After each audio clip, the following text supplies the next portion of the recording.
हम इस समय मौजूद हैं घोसी तहसील पर।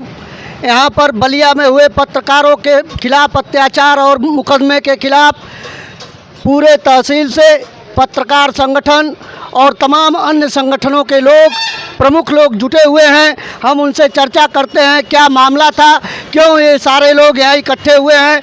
इसी कड़ी में हम घोसी पत्रकार संघर्ष समिति और पत्रकार संगठनों में घोसी संघर्ष समिति के अरविंद कुमार पांडे जी से बात करते हैं। देखें मामला क्या है।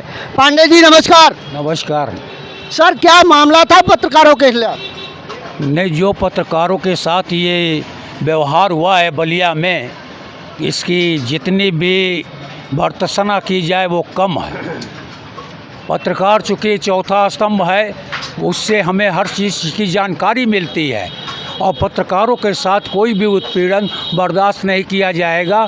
चूँकि सुप्रीम कोर्ट ने भी आदेश दिया है कि पत्रकारों के खिलाफ कोई भी उत्पीड़न न हो, लेकिन इसके बावजूद भी बलिया में नकल को लेके 3 पत्रकार बंद हैं और जिनकी रिहाई की हम मांग करते हैं और वहाँ के प्रशासन का मुर्दाबाद करते हैं। और पत्रकार एकता हमेशा जिंदाबाद रही है, जिंदाबाद रहेगी। क्या ये मामला जो है ऐसा है कि अपने कमियों को छुपाने के लिए प्रशासन ने यह कार्यक्रम स्वयं जो है जनता के अधिकारों के हनन के लिए, और जो जनता की आवाज़ उठाता है, जो जनता के लिए सबसे शक्तिशाली अंग है, उस पत्रकार संगठन को ही दबाने का काम कर रही है? बिल्कुल कर रही है। ये तो प्रशासन अपनी कमियों को छुपा रही है, इसीलिए पत्रकार जाके वहाँ फ़ोटो ले रहा है या कुछ कर रहा है तो वो उसकी बनता है, वो अपनी जान जोखिम में डाल के वहाँ पे जा रहा है और ले भी रहा है, तो कोई भी सूत्र अपना नहीं बताएगा। लेकिन जो भी जिलाधिकारी साहब या जो भी प्रशासन के लोग ऐसा काम किए हैं, उनकी हम घोर निंदा करते हैं और तुरंत पत्रकारों की रिहाई की मांग करते हैं। अगर जो ये मांग पूरी नहीं हुई तो ये लड़ाई और आगे बढ़ जाएगी। क्या यहाँ पे ऐसा नहीं है कि प्रशासन जो है अपने आप को नौकर के स्थान पे मालिक बनना शुरू कर दिया है? बिल्कुल सही बात है। सारे प्रशासन के लोग जनता के नौकर हैं और जनता के दिए हुए टैक्सों से उनकी तनख्वाहें मिलती हैं, उसके बावजूद भी जनता परेशान हो रही है। ये बहुत ही गलत काम है। ग्रापे के तहसील अध्यक्ष जी से हम बात करेंगे, विनय राय जी से बात करेंगे। देखिए अरविंद राय जी से बात होगी, जिला महामंत्री जी से। देखिए क्या कहते हैं इस मामले पर, क्या मामला है सर? मंडल महामंत्री। देखिए मामला ये है कि कहीं से अंग्रेजी का पेपर और संस्कृत का पेपर लीक हुआ था बलिया में जी। ठीक। पत्रकार अजीत ओझा ने डीएम से इस पर बात किया। डीएम ने कहा कि ठीक है, अगर पेपर वायरल हो रहा है, उसका हल वायरल हो रहा है तो उसको आप मेरे व्हाट्सएप पर भेज दीजिए। उन्होंने यही किया। उन्होंने अपने पत्रकारिता धर्म का निर्वहन किया। उन्होंने पब्लिक को वायरल नहीं किया। पब्लिक में वायरल इसके पहले वो पेपर हो चुका था। अब यहाँ पर प्रशासन को ये लगा कि ये पत्रकार हमारी कमियों को उजागर कर रहा है। शासन की नज़र में अच्छा बनने के लिए इन्होंने पत्रकार को ही उस पूरे मामले में फंसा दिया, जो कि सर्वथा गलत है। तो क्या अगर मान लीजिए कि अभी गिरफ्तारी हुई है, अगर लंबा चला मामला, तो फिर क्या आगे भी संगठन इस पे जो है संघर्ष करेगा और फिर आंदोलन करेगा? बिल्कुल, बेशक, इसमें क्या कोई शक है, बिल्कुल किया जाएगा, क्योंकि ये एक पत्रकार का मामला नहीं है, चौथे स्तंभ का मामला है। ठीक है, आगे मैं बात करता हूँ। वरिष्ठ पत्रकार हैं दीनानाथ दुबे जी। वरिष्ठ पत्रकार हैं दीनानाथ दुबे जी।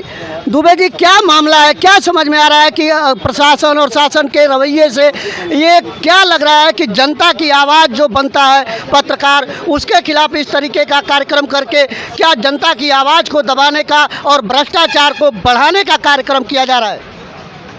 बलिया प्रशासन ने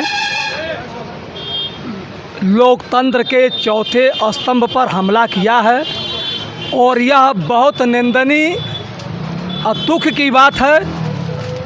पत्रकार बंधु जो है अपना समय निकालकर जो समाज में फैली हुई भ्रष्टाचार है, बेविचार है, इसको जो है उजागर करते हैं, शासन और प्रशासन के संज्ञान में उसको डालते हैं। परंतु बलिया के प्रशासन ने सूझबूझ से काम न लेकर अपनी कमी छिपाने के लिए पत्रकारों को ही मोहरा बना दिया और बना करके उनको जो है FIR कराकर जेल में बंद कर दिया।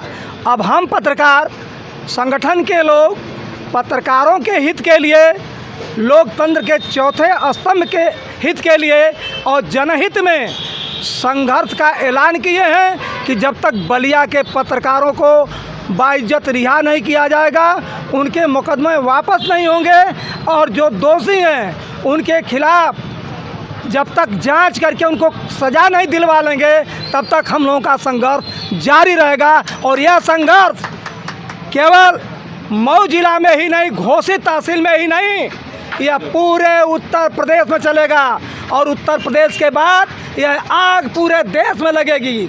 माननीय उत्तर प्रदेश के मुख्यमंत्री योगी आदित्यनाथ ने कहा था कि पत्रकारों का सम्मान होना चाहिए, हर जगह उनका उत्पीड़न नहीं होना चाहिए, लेकिन माननीय मुख्यमंत्री जी के आदेश की अवहेलना बलिया के जिला प्रशासन ने किया है, क्योंकि बलिया जिला प्रशासन की कलई खुल गई थी।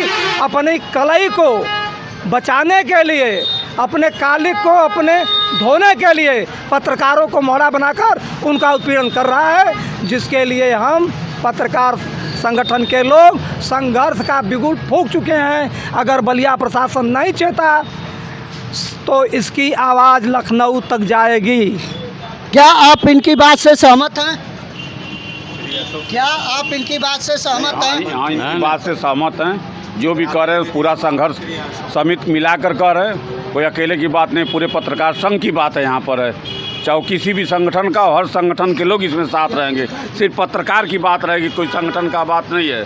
जो अन्याय की बात है, न्याय जो अन्याय हो रहा है, अन्याय हम लोग नहीं बर्दाश्त कर पाएंगे। चाहे किसी भी स्तर पर जाना पड़े, हम लोग हर तरह से संघर्ष करेंगे।